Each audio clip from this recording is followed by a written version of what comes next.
Bienvenidas, bienvenidos a un capítulo más de Conexionistas y un capítulo más de lo que alguna vez nos dio por llamar el Plan B, que pues al parecer están a todo lo que dan en el sentido de que si no es por un lado, por el otro, ya vamos en el C, en el D, en el F. Bueno, el caso es que ahora la embestida es a través de una reforma del Tribunal Electoral del Poder Judicial de la Federación y como pueden ver ya está acá abajo listísimo el brazo legal de Conexionistas. Tengan mucho cuidado porque aquí esta gente se la sabe muy bien.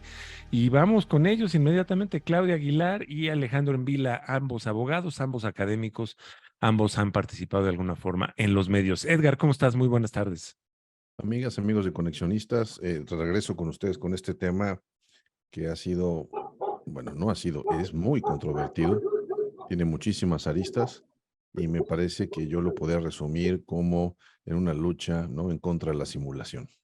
Ya nos platicarán Alejandro y Claudia de qué va, pero por lo pronto hay una iniciativa. Parece ser que los partidos políticos, las cúpulas de los partidos políticos, se están poniendo de acuerdo. Me parece que hay uno de ellos que no entró a este juego, pero no quiero agotar más el tiempo para aprovechar los comentarios de Claudia. Bienvenidos, Alejandro, bienvenidos. Pues ahora sí que abramos micrófono. ¿Qué es lo que estamos viendo? ¿Qué es lo que hay que entender de esta propuesta para quitarle dientes al tribunal? Hola Edgar, hola Armando, Alejandro, ¿cómo están? Pues sí, vamos a seguir. Oye, voy a retomar dos de las frases que dijiste ahorita, Edgar, ¿no?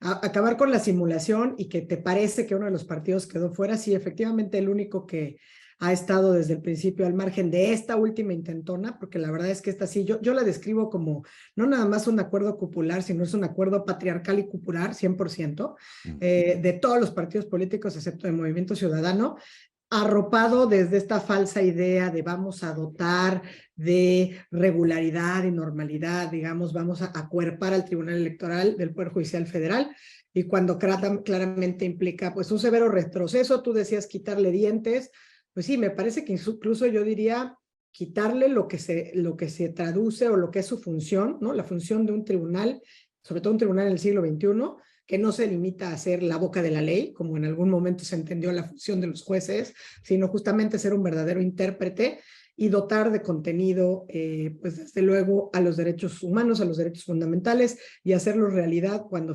precisamente derivado de los acuerdos cupulares esto no es una realidad, ¿no? Por eso creo que la ciudadanía organizada, pues diría yo, los colectivos y las colectivas en general de personas con discapacidad, afrodescendientes, grupos, digamos, de la comunidad LGBT y más, de los colectivos indígenas, desde luego las mujeres, alzamos todos de manera unísona prácticamente la voz, pues para evitar que este atropello se cometiera, porque precisamente lo que se permitía o lo que se intentaba era quitarle, pues, muchas de las facultades que tiene hoy por hoy el Tribunal Electoral del Poder Judicial Federal y que además pues significa un amplio retroceso. Y empezaba con el tema de la simulación, porque cuando empezábamos estos diálogos nosotros en Conexionistas, todo esto era por la bandera de la defensa, por un lado de la democracia entre comillas, y la bandera del INE no se toca, y hubo quienes, inclusive Alito y compañía, que salieron a decir el tribunal no se toca, ¿no? Pero cuando ya les conviene para hacer sus acuerdos en oscuritos, entonces no hay problema y sí se puede tocar el tribunal, ¿no? Alguien me decía, oye, ¿por qué? Justamente el martes, ¿y por qué va por México? Pues acompaña esta propuesta. Pues la verdad es que les conviene, porque esta propuesta que supuestamente se dirige, ¿no?, por lo menos formalmente, digamos, a remediar o a salvar ciertas dudas que pudiera haber en la interpretación del control de constitucionalidad y convencionalidad en materia electoral, pues en realidad tiene diversas o muchas implicaciones y repercusiones en la democracia en general del país, pero sin duda tiene que ver con una limitación específica a lo que hacen y pues es someter, digamos, la idea es vamos a someter las acciones afirmativas al límite literal de la ley, eso es lo que pretenden poner, y es claramente una simulación porque además dijeron, y lo dijeron públicamente, basta buscar en Twitter, salieron a decir estamos en moratoria constitucional, no les vamos a aprobar ninguna iniciativa de reforma constitucional, y como dicen los adolescentes, 3 minutos después estamos discutiendo una reforma que pretende modificar artículos constitucionales tan importantes como el propio artículo 41, donde estamos, el INE no se toca, la autonomía, etcétera, y ahora le quieren meter mano, pero por lo que hace al Tribunal Electoral.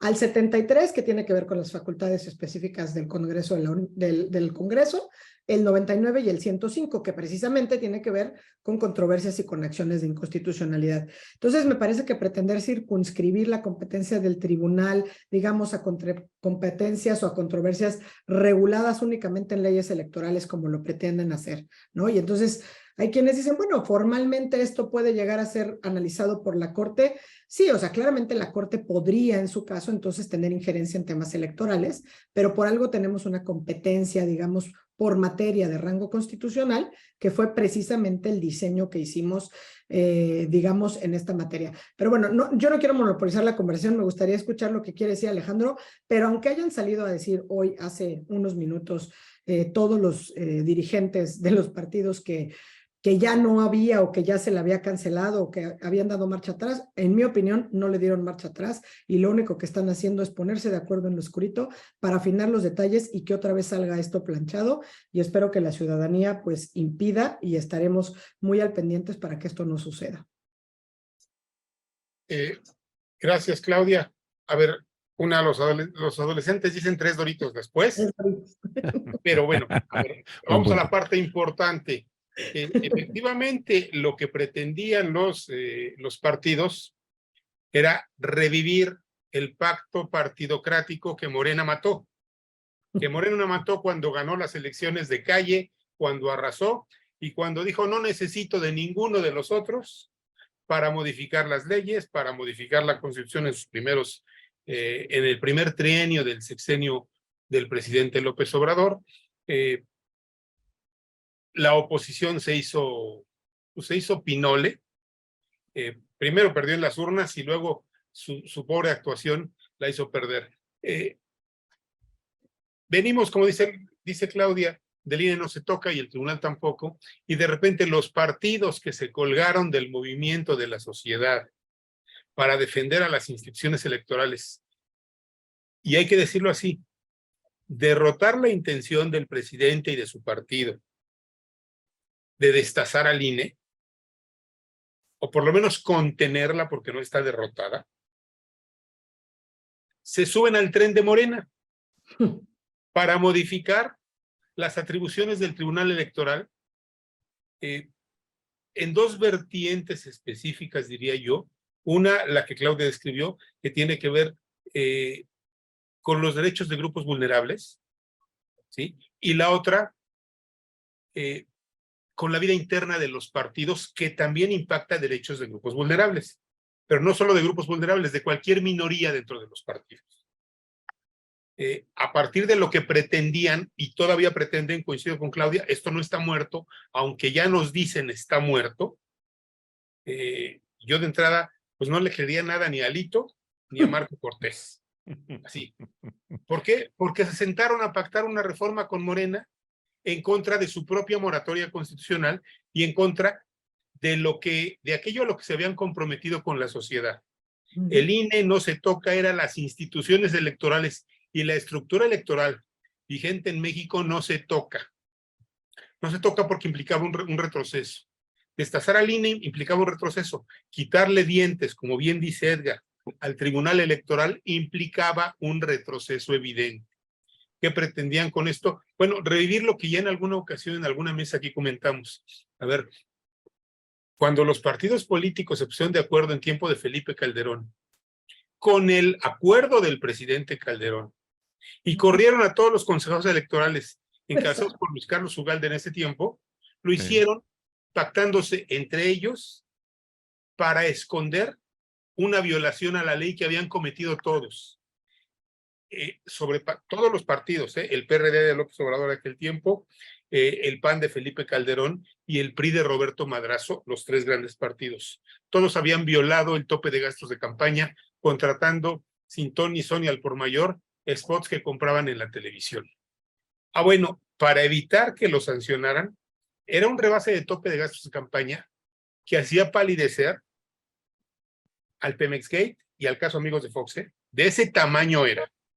Ajá. Ese caso nunca fue investigado a fondo porque se pusieron de acuerdo, como en este momento, para cercenar al árbitro, para que no los investigara.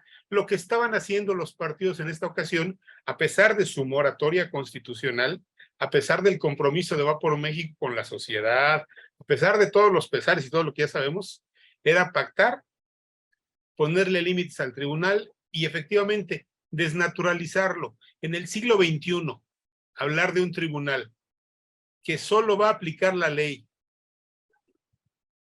con Literalidad. interpretación literal, con literalidad, vamos, es como era la Edad Media. Es el absurdo más grande. Así enseñaban derecho en las escuelas hace 40 años, hace 30 años.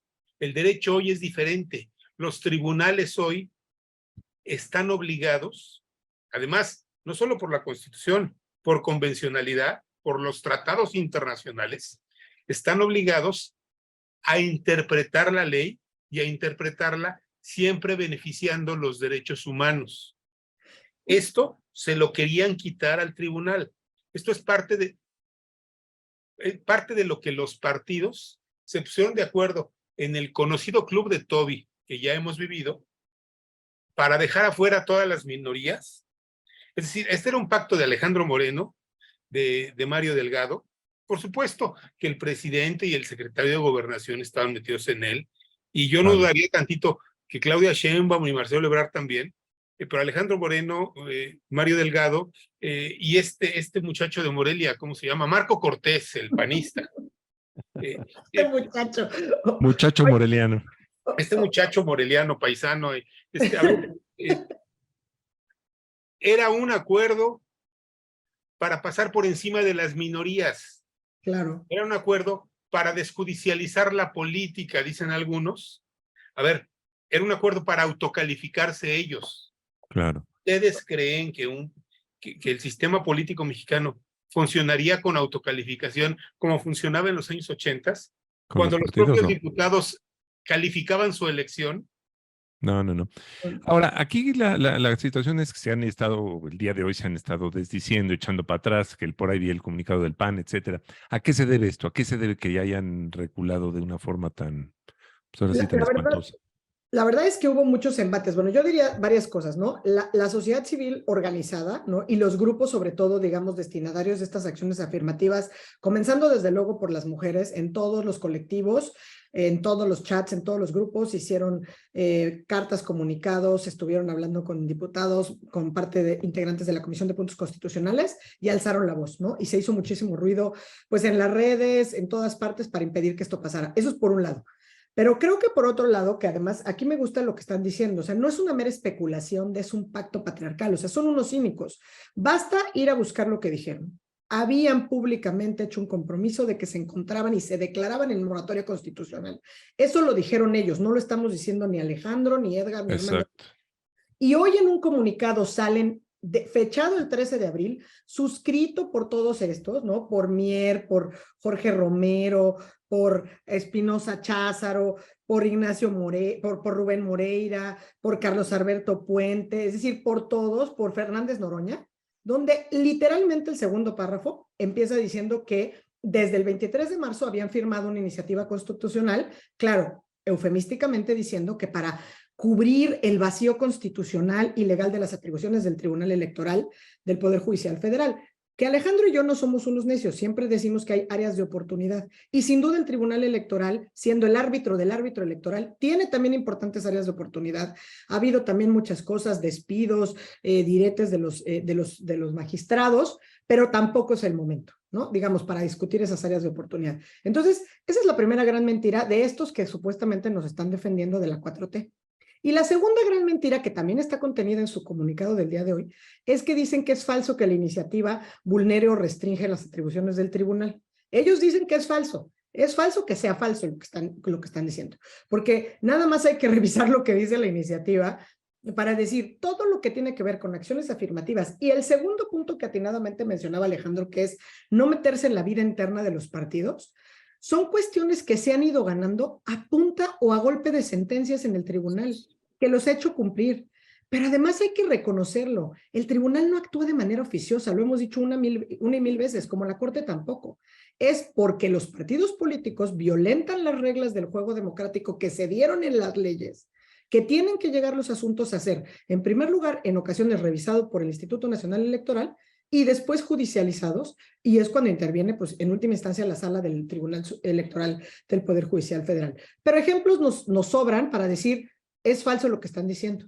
Las mujeres, está reconocido a nivel paridad desde el 2019 en la reforma constitucional.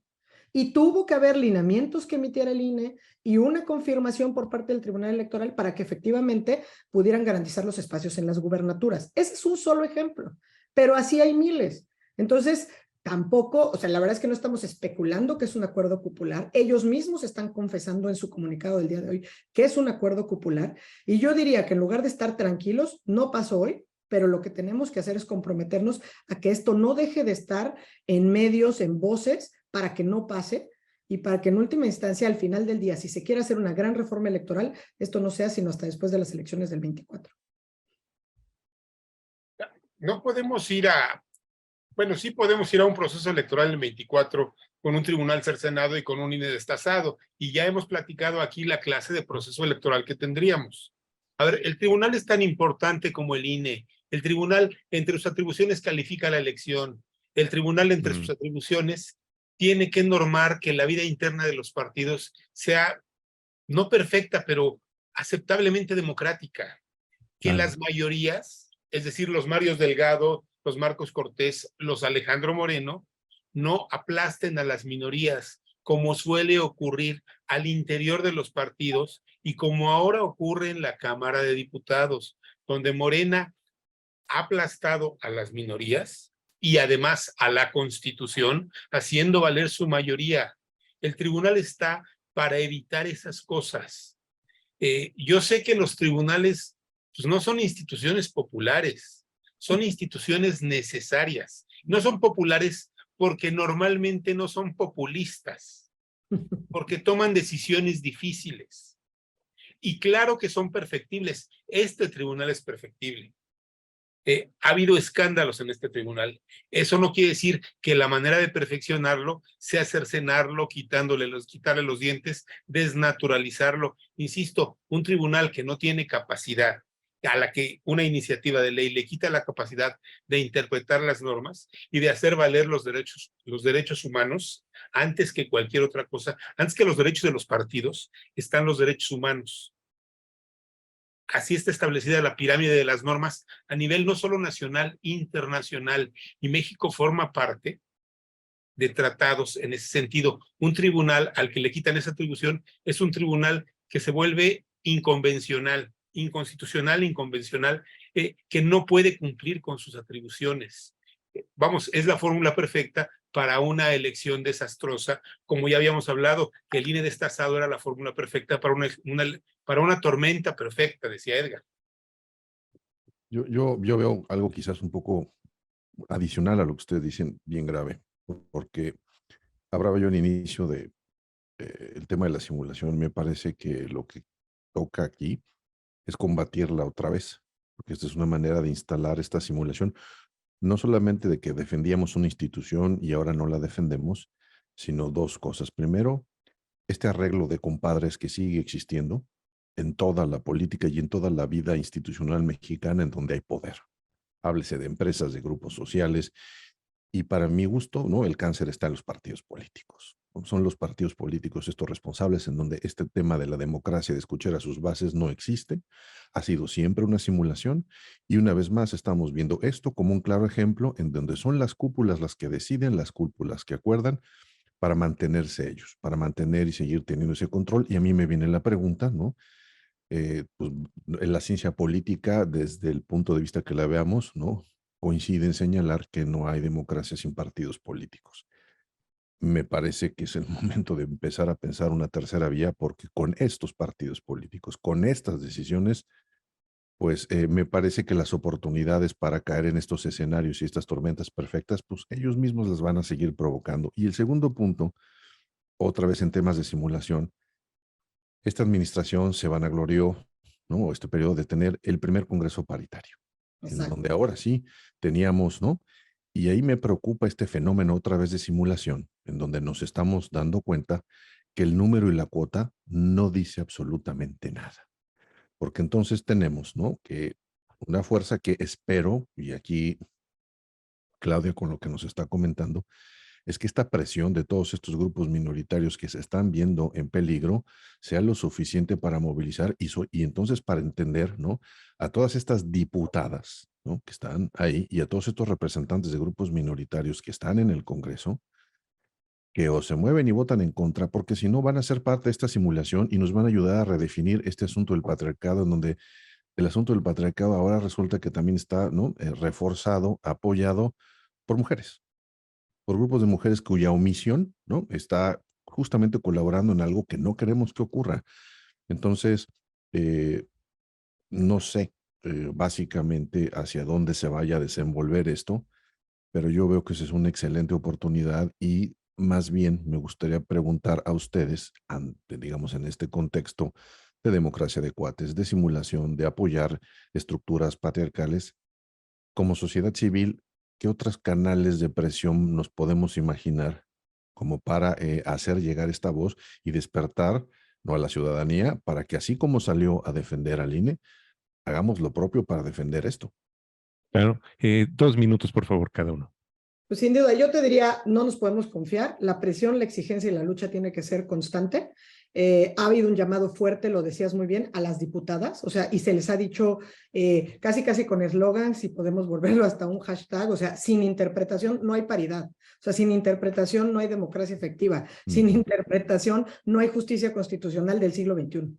Así de fácil. Y la verdad es que esta reforma solamente se explica en un acuerdo popular del Club de Toby que quieren apoyar todos los partidos políticos. Esto nos sirve para tomar nota, para presión, sin duda, y para que ojalá en algún momento pues podamos, como dices, pensar fuera de la caja y encontrar estructuras para que haya agenda verdaderamente y no tengamos que estar en una lucha donde parece que ya llegamos y vamos como los cangrejos, ¿no? No nos confiamos, hay que hacer presión, exigir y seguir luchando porque esto tenemos que pararlo y a mí me parece que lo que salió hoy, al contrario, no lo pararon y tendríamos que estar más preocupados que hace unas cuantas horas. Listo, Alejandro. Yo creo que efectivamente no hay democracia sin partidos, y necesitamos a los partidos políticos. Lo que no necesitamos es a estos partidos políticos. Necesitamos nuevos partidos políticos.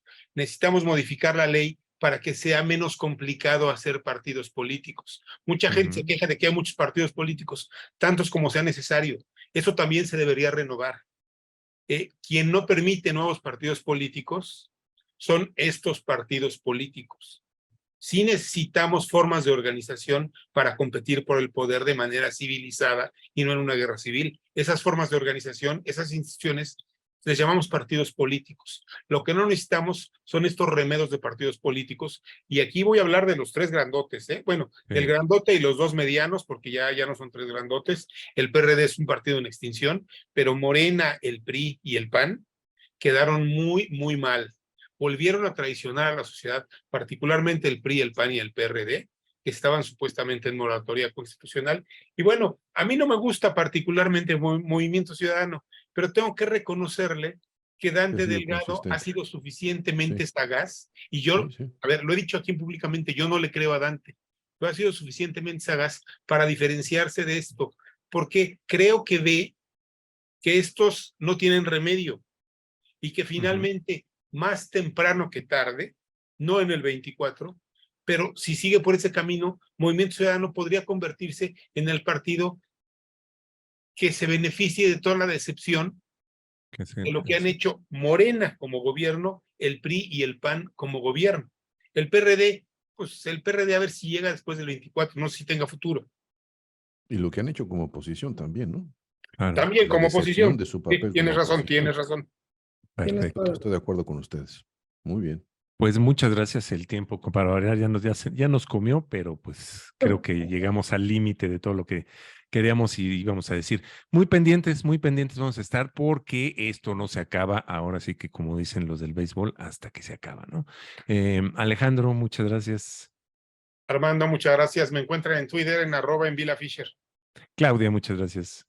Gracias, Armando. Edgar, me encuentran en Twitter en @CAguilarBarroso. Edgar. No me encuentran en ningún lado. Muchas gracias. Pero Ahí sí, me encuentran. Exacto. A mí me encuentran en Reigadas con Y, en Twitter también. A nosotros los conexionistas nos encuentran en Conexionistas MX, en Twitter y en Facebook. En YouTube somos Conexionistas México. No se les olvide seguirnos y darle like a este video. Nos sirve mucho para seguir creando este tipo de contenidos. Y Conexionistas en Spotify, ahí encuentran todos los capítulos que hemos realizado en esto que llamamos Conexionistas. La música es de Alejandro Sabo, ahorita lo encuentran en YouTube, el diseño es de Sofía Reynoso, ya lo encuentran en Facebook y en Twitter. Muchas gracias, nosotros somos Conexionistas.